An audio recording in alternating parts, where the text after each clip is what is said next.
But what is the conscience? Well, that depends who you ask. If you ask the evolutionist, the naturalist, they will say, well, the conscience is really just the end of a long line of evolutionary conditioning. It's natural selection. It's survival of the fittest.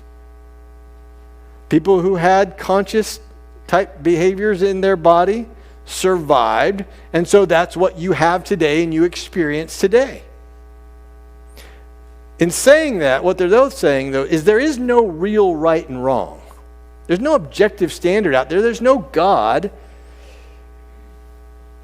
So these feelings of guilt, what they do is they move you towards certain behaviors and move you away from other behaviors. And again, that just helped you survive. But there's no right and wrong.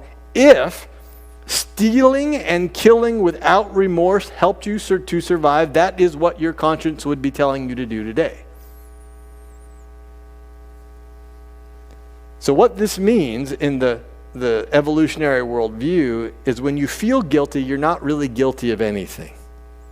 There's no moral standard you violated. You're really just guilty of feeling guilty. You don't need forgiveness, you need therapy. You just need to get rid of this. Get rid of the feelings of guilt.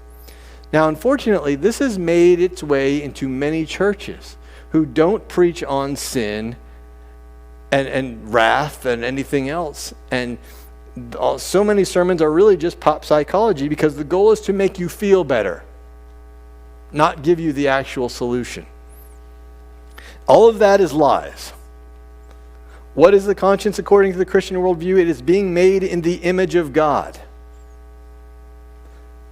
We know, because we are made in the image of God, we know right from wrong. Scripture tells us that the law of God, the moral law, is written upon our hearts. We cannot not know it.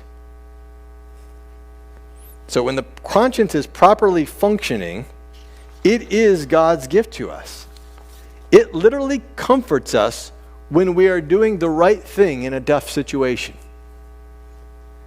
And it will condemn us and it will haunt us if we are going to transgress God's law. And it'll do it in two places. Usually even before you start to transgress God's law, that warning light starts going off. You shouldn't go down this road. And then it'll definitely go off after you've done evil.